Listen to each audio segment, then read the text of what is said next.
Your latest book, The Roadmap, Escaping the Maze of Madness, pulls together all the strands of your life's research: politics, finance, religion, the occult, the afterlife, multidimensional entities, and modern AI. David, welcome back. What you're seeing unfolding in this nanotechnology in the body is the receiver system.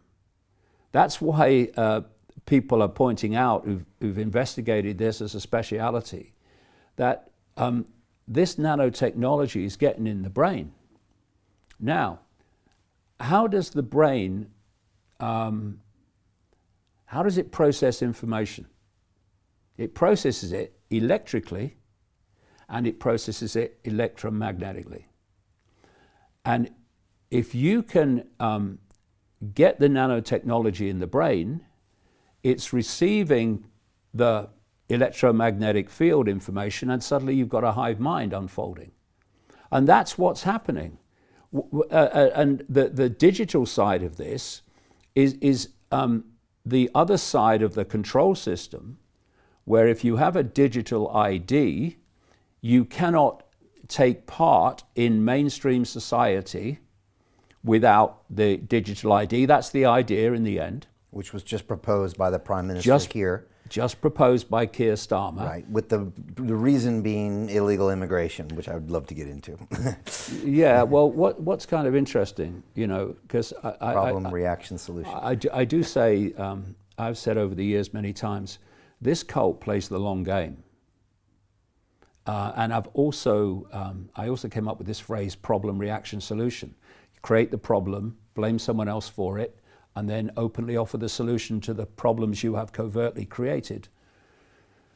And immigration went off the charts under Tony Blair when he was Prime Minister. In fact, some years after he left office, someone who was in that group came out and said the plan was to open the doors to immigration to such an extent, these were his words, that Britain was culturally changed in a way that was irreversible, okay? Who's been the big promoter now of digital ID to meet the problem of immigration?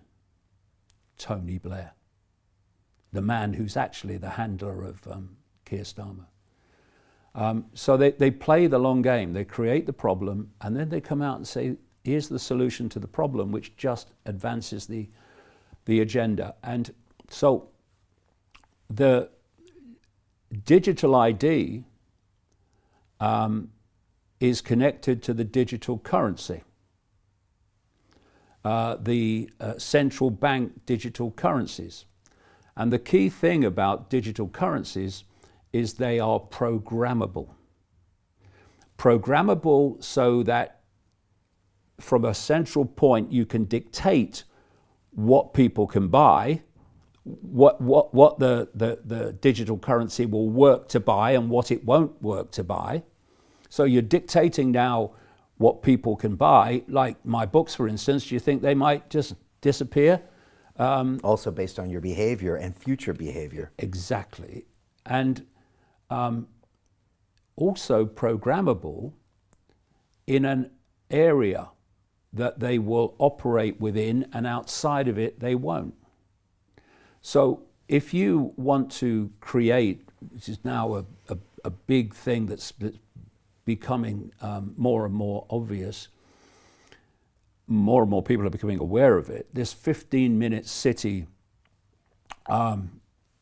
isolation zoning of people, so that everything they say will be, this has come from people like the World Economic Forum, but it's much wider now. Everything that you need, they say, will be within a 15-minute cycle ride or walk from your home. And all these cameras that are going up all over the cities, like in London, they're to for various excuses, like various zones. If you enter them, then you get fined if you've got the wrong vehicle, or the congestion charge and all that stuff. All these cameras, number plate cameras, the longer term reason for them is to police these zones which people are kept in. Now, what better way of keeping them in a zone than their currency will not work if you leave the zone? How are you going to buy anything even if you do leave the zone? And this programmable money is the most fundamental deletion, potentially, of freedom. And I said for so many years, back into the 1990s, if you want to see what's planned for the West tomorrow, look at China today. And in China, you have millions of cameras in the cities. They can find you in literally minutes, wherever you are. These, facial recognition cameras, etc. And they have this social credit system. So you get points if you behave in ways that suit the government. You lose points, credits, if you behave in ways that doesn't suit the government. And if you lose enough credits, then you are excluded from mainstream society. What happened during COVID to people that wouldn't have the jab and refused to wear masks? They were excluded from mainstream society. Exactly. That was a pre-run in so many ways of where they want society to go. If you didn't like COVID, well, you're not going to like what's planned coming up. So in China, if you lose enough credits, you can't go on a train, you can't get on a plane, you cannot function in a mainstream society. And this whole social credit system is moving very fast into the West. The digital ID, the digital currency, the control by AI, the control of everything via AI. You're seeing some supermarkets being introduced now where you need a QR code to go in. Well, what if you don't have a smartphone?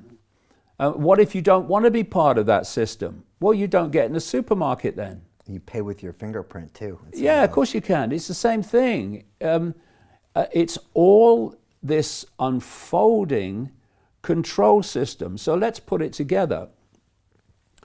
They want to connect artificial intelligence and this cloud hive mind to the human brain, so that they control your thoughts and they control your emotional responses. They make you, for instance, docile. Does anyone think that you're going to ask the big questions like, who am I? What is this place? Who really controls the world and to what end? What am I part of? Do you think AI is gonna give you that perception and those questions? Not a chance.